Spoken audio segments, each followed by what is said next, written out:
አሰላሙ አለይኩም ወራህመቱላሂ ወበረካቱ። የተወደዳችሁ እንዴት ቆያችሁን? የግንቦት 6 2017 ዓመተ ልደት ሚንበር ኸበር ጀመረ።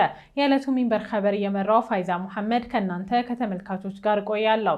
እስከ ፍጻሜው አብራችሁን እንድትዘልቁ በአክብሮት እየጋበዝኩ ለዕለቱ ከያዝናቸው ጉዳዮች መካከል አበይቱን አስቀድማለሁ።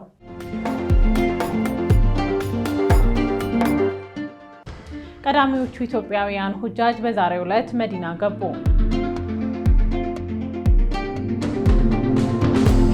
ሀገር አቀፍ የተቀናጀ የኩፍሪ መከላከያ ክትባት ዘመቻ በዛሬው ዕለት ተጀመረ። ከዓለም አቀፍ የአሜሪካው ፕሬዝዳንት ዶናልድ ትራምፕ ከሶሪያ አቻቸው አህመድ አልሸርዕ ጋር በሳውዲ ውይይት አደረጉ። የሚሉት የሚንበር ኸበር አበይት ጉዳዮች ናቸው። አብራችሁን እንድትቆዩ በድጋሚ እየጋበዝን ሀጅን ወደ ተመለከተው ቀዳሚው ኸበር አልፋለሁ። ከ480 በላይ ኢትዮጵያውያን ሁጃጅ በዛሬው ዕለት መዲና ገቡ። ተጨማሪ አለን። ቀዳሚዎቹ ኢትዮጵያውያን ሁጃጅ መዲና ገቡ። በዘንድሮ ዓመት በሐጅ ስነ ስርዓት ላይ የሚሳተፉ ኢትዮጵያውያን ሁጃጅ ዛሬ ረቡዕ ግንቦት 6 2017 ዓመተ ልደት ሳውዲ አረቢያ መዲና ከተማ መድረሳቸውን የኢትዮጵያ እስልምና ጉዳዮች ጠቅላይ ምክር ቤት አስታውቋል። መዲና የደረሱት ምዕመናን ንጋትና ረፋድ ላይ በረራ ያደረጉ መሆናቸው ታውቋል። በዛሬው በረራ በአጠቃላይ 448 ሁጃጅ ሳውዲ ገብተዋል። በቀዳሚው የሳውዲ አየር መንገድ 180 ምዕመናን የበረሩ ሲሆን በኢትዮጵያ አየር መንገድ በኩል 268 ሁጃጅ ተሳፍረው መድረሳቸውን ምክር ቤቱ ገልጿል። ለ10 ቀናት በሚቆየው በረራ በአጠቃላይ 6000 ሁጃጅ በስነ ስርዓቱ ላይ ለመሳተፍ ወደ ሳውዲ አረቢያ እንደሚጓዙ የጠቅላይ ምክር ቤቱ ዋና ጸሐፊ ሼክ ሐሚድ ሙሳ ከዛሬው ሽኝት በኋላ ለጋዜጠኞች በሰጡት መግለጫ ላይ ተናግረዋል። ይህ ቁጥር አምና ከነበረው ጋር ሲነጻጸር በግማሽ ቀንሷል። ለዚህ ምክንያት የሆነው በጉዞ ላይ የተደረገው ጭማሪ መሆኑን አስረድተዋል። ከተመዝጋቢዎች መካከል በኢትዮጵያ አየር መንገድ በኩል የሚበሩ ሁጃጅ ቁጥር 4000፣ በሳውዲ አየር መንገድ ደግሞ 2000 እንደሚሆኑ ገልጸዋል። በ10 ቀናት በአጠቃላይ 25 በረራ እንደሚደረግ የገለጹት ዋና ጸሐፊው 15 በረራ የሚያስተናግደው የኢትዮጵያ አየር መንገድ እንደሚሆን በመግለጽ ቀሪው የሳውዲ አየር መንገድ ሳውዲያ እንደሚሆን ጠቁመዋል።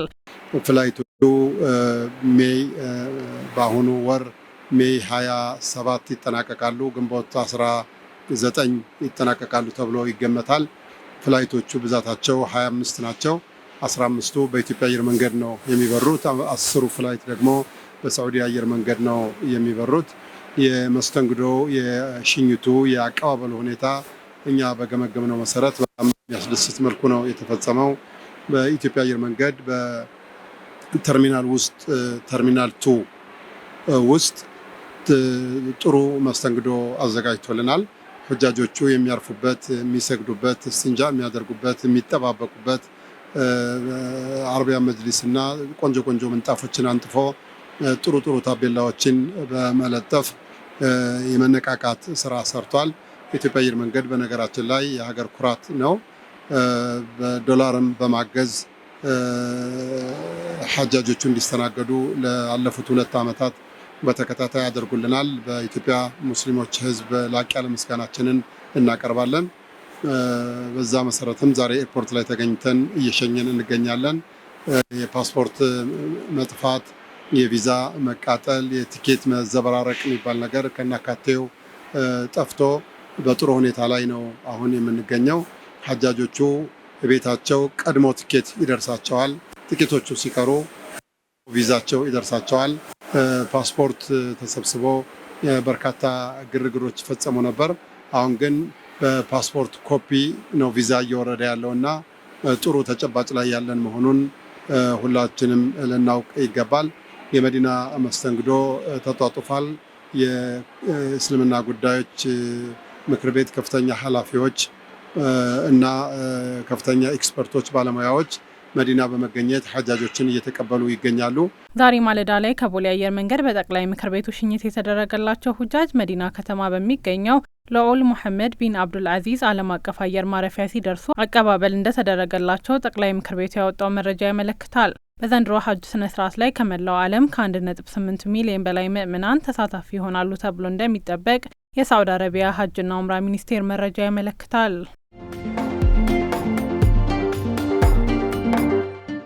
የካባ ልብስ ኪስዋ ትላንት ምሽት ከፍ ተደረገ። በሐጅ ስነ ስርዓት ላይ ለመሳተፍ የታደሉ ምዕመናን ወደ ቅዱሳኑ ከተሞች መግባት ከጀመሩ ከ2 ሳምንት በኋላ የካባ ልብስ ኪስዋ ትላንት ምሽት ከኢሻ ሶላት በኋላ ከፍ ተደርጓል። ምዕመናኑን የምትቀበለው ሳውዲ አረቢያ ሁጃጅ መቀበል መጀመሯን ተከትሎ እንደ ሁልጊዜው ክንውኑ መቃረቡን የካባ ልብስ ወይም ኪስዋ ከፍ በማድረግ ይፋ አድርጋለች። ሀገሪቱ ኪስዋን ከመሬት ከፍ ለማድረግ በርካታ ባለሙያዎችን ከክሬን ጋር መድባለች። ባለሙያዎቹ ልብሱን ከፍ አድርገው በአራቱ ማዕዘን በነጭ የጥጥ ጨርቅ በመሸፈን ኢህራም አድርገውታል። ኢህራም የተደረገው ኪስዋ ሐጅ ሲጠናቀቅ በየዓመቱ የሙሐረም ወር ዋዜማ ላይ የሚቀየር ነው። ዘንድሮም ከሐጅ መጠናቀቅ በኋላ በአዲስ ዓመት ዋዜማ ይቀየራል ተብሎ ቀጠሮ ተይዞለታል። ኪስዋ የዓለማችን ውዱ ልብስ ነው። የልብሱ ክብደት 850 ኪሎ ግራም ሲመዝን ወጪው ደግሞ $6.5 ሚሊዮን ይገመታል። ኪስዋ ሲዘጋጅ ቢያንስ 200 ባለሙያዎች ይሳተፋሉ። ከኪስዋ 670 ኪሎ የሚመዝነው ጥቁር ሐር ነው። በዚህ ሐር ላይ ለሚጻፉ የቁርአን አንቀጾች 120 ኪሎ ባለ 21 ካራት ወርቅ እንዲሁም 100 ኪሎ ግራም ብር ጥቅም ላይ ይውላል። ወደ ሌላ ኸበር እንለፍ። ሀገር አቀፍ የተቀናጀ የኩፍኝ መከላከያ ክትባት ዘመቻ በዛሬው ዕለት ተጀመረ። ሀገር አቀፍ የተቀናጀ የኩፍኝ መከላከያ ክትባት ዘመቻ ዛሬ ረቡዕ ግንቦት 6 2017 በቢሾፍቱ ከተማ በአቦጋያ ጤና ጣቢያ መጀመሩን ጤና ሚኒስቴር አስታውቋል። ሚኒስቴሩ እንዳወጣው መረጃ ዛሬ የተጀመረው ሀገር አቀፍ የተቀናጀ የኩፍኝ መከላከያ ክትባት ዘመቻ መደበኛ ክትባት ያልጀመሩና ያቋረጡ ህጻናትንም ተጠቃሚ የሚያደርግ ነው። ክትባቱ ከዛሬ ጀምሮ እስከ ግንቦት 15 2017 ዓ.ም ልደት ድረስ በሁሉም ክልሎችና ከተማ አስተዳደሮች ባሉ የጤና ተቋማት በነፃ እንደሚሰጥም ተገልጿል።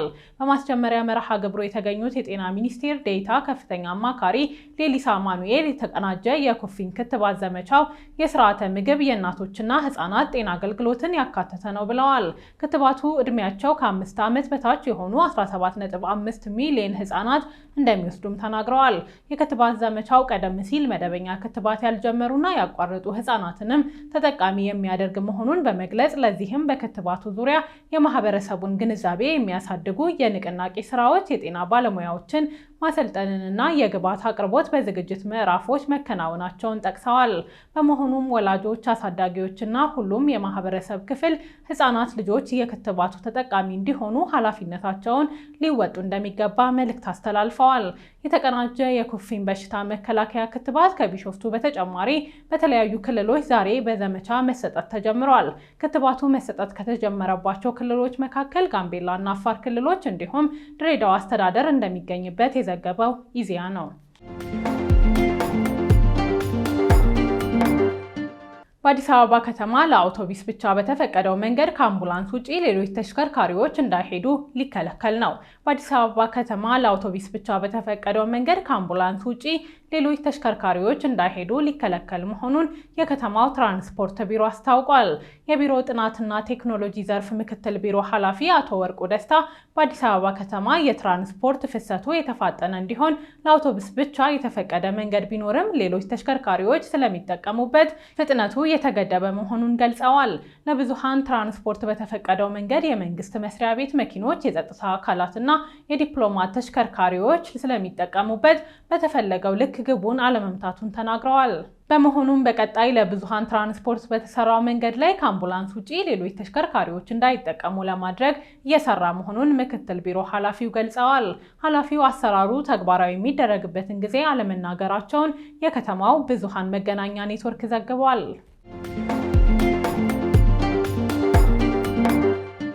የተወደዳችሁ የተከታተላችሁ የምትገኙት ሚንበር ኸበርን ነው። አብራችሁን ስላላችሁ ደስ ይለናል። ለሚንበር ኸበር ጥቆማ ወይም አስተያየት ካላችሁ በአጭር የስልክ ቁጥር 9282 ላይ ብትልኩልን አጣርተን መልሰን ለእናንተው እናቀርባለን። የሚቀናችሁ ማህበራዊ ሚዲያ ከሆነ በሁሉም አማራጮች @ሚንበር ቲቪ ብላችሁ ብትፈልጉን ታገኙናላችሁ።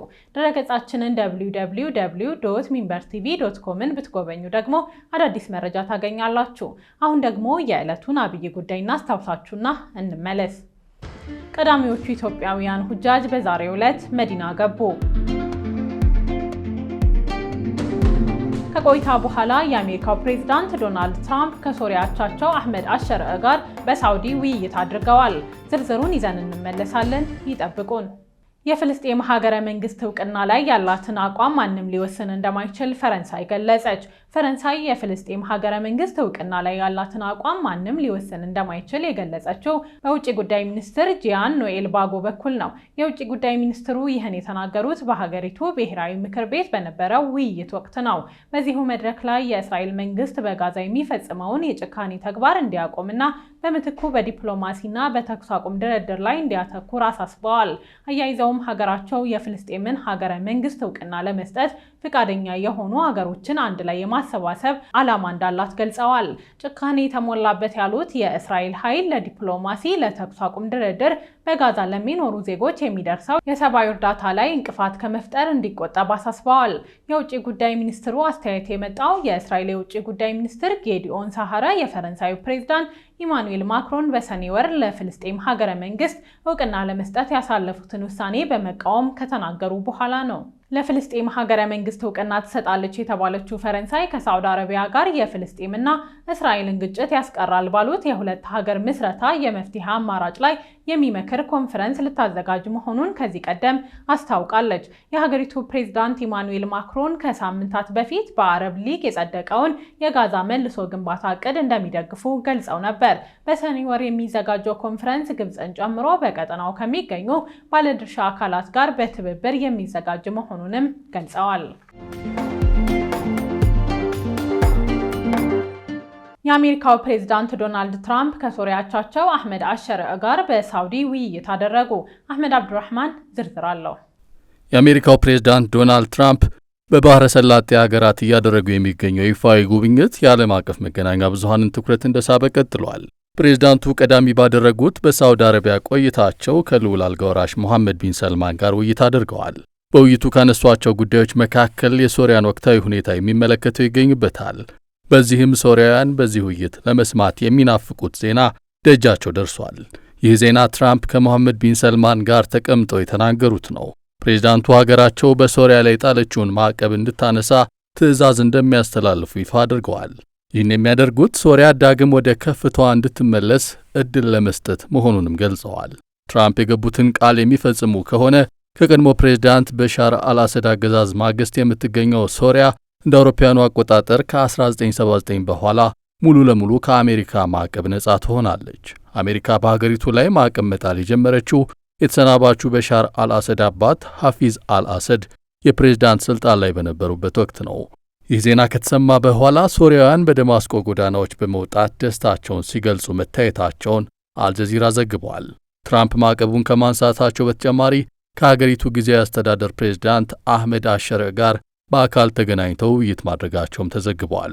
ለዚህ ሲባል ፕሬዝዳንቱ ከደማስቆ ተነስተው ሪያድ ገብተዋል። ትራምፕ ማዕቀቡን እንደሚያነሱ በተናገሩበት ወቅት አህመድ አልሸሪዕ ከሚመሩት መንግስት አዲስ ነገር እንደሚጠብቁ በመጠቆም መልካም ዕድል ተመኝተዋል። ፕሬዝዳንቱ በቆይታቸው በገልፍ ፎረምና በሳውዲ አሜሪካ ኢንቨስትመንት ፎረም ላይ ተሳታፊ ሆነዋል። በተለይ በሳውዲ አሜሪካ ኢንቨስትመንት ፎረም ላይ ከፍተኛ ኢኮኖሚያዊ ጠቀሜታ ያስገኛሉ የተባሉ ስምምነቶች ፊርማ ስነ ስርዓት መደረጉን ዓለም አቀፍ መገናኛ ብዙሃን ዘግበዋል። በፎረሙ ላይ የፕሬዝዳንቱ የቅርብ ሰው የኤሌክትሪክ ተሽከርካሪ አምራቹ ቴስላ ዋና ሥራ አስፈጻሚ ኤሎን መስክን ጨምሮ በርካታ የአሜሪካ የቴክኖሎጂ ኩባንያዎች መሪዎች ተገኝተዋል። ኤሎን መስክ በዚህ ፎረም ላይ በሰው ቅርጽ ስለሚሰራው ሂዩማኖይድ ሮቦት ንግግር አድርገዋል። እነዚህን ሮቦቶች መጠቀም ከተቻለ ዓለም አሁን ካለው በ10 እጥፍ የሚበልጥ ኢኮኖሚያዊ እድገት ልታስመዘግብ ትችላለች ሲል ተደምጧል። ኤሎን መስክ ከዚህ በተጨማሪም ሪያድ በግሉ የሚተዳደረውን የሳተላይት ኢንተርኔት አገልግሎት ሰጪው ስታርሊንክ ኩባንያን መቀበሏን በመናገር በሮቦት የሚታዘዙ ታክሲዎች በሳውዲ ውስጥ በሥራ ላይ እንዲውሉ ምኞት እንዳለው ገልጿል። ትራምፕ መስክን ባሳተፉበት ፎረም በርካታ ከቴክኖሎጂ ጋር የተገናኙ ስምምነቶችን ፈርመዋል ተብሏል። ፕሬዝዳንቱ የሳውዲ ቆይታቸው ሲጠናቀቅ የበረሩት ወደ ኳታር ዶሃ ነው። በመቀጠል ወደ ዱባይ በረራ ያደርጋሉ ተብሎ ይጠበቃል። በዚህ መሃል የውጭ ጉዳይ ሚኒስትራቸው ማርኮ ሩቢዮ የባህረ ሰላጤ ሀገራት ጉብኝታቸው ከመጠናቀቁ አስቀድሞ ወደ ቱርክ እንደሚጓዙ ተናግረዋል። ትራምፕ ሚኒስትሩን ወደ ቱርክ የሚልኩት የሩሲያና የዩክሬን መሪዎችን ለማነጋገር መሆኑን የሚድል ኢስት አይ ዘገባ አመልክቷል። የሀገሪቱ የውጭ ጉዳይ መስሪያ ቤት ከዚህ አስቀድሞ ሐሙስ ዕለት የኔቶ የውጭ ጉዳይ ሚኒስትሮች ጋር እንደሚመክሩም አስታውቋል። ዋይት ሃውስ እንደገለጸው ሩቢዮ ወደ ቱርክ የሚጓዙት የሀገሪቱን የመካከለኛው ምስራቅ ልዩ ልዑክ ስቲቭ ዊትኮፍና ኪት ኬሎግን አስከትለው ነው። በአንካራ በሚደረገው ውይይት ላይ የሩሲያው ፕሬዝዳንት ቭላዲሚር ፑቲን እንደሚሳተፉ ማረጋገጫ ባይሰጡም ከሀገሪቱ ጋር ጦርነት ውስጥ የቆየችው የዩክሬን ፕሬዝዳንት ቮሎዲሚር ዜሌንስኪ ነገ ሐሙስ ወደ አንካራ ተጉዘው ከቱርኩ ፕሬዝዳንት ረጀብ ጠይብ ኤርዶጋን ጋር ውይይት እንደሚያደርጉ ለጋዜጠኞች መናገራቸው በዘገባው ተጠቅሷል።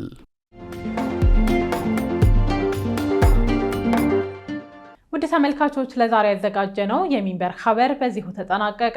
ፋይዛ መሐመድ አብሬያችሁ ቆየሁ። ወሰላሙ አለይኩም ወራህመቱላሂ ወበረካቱሁ።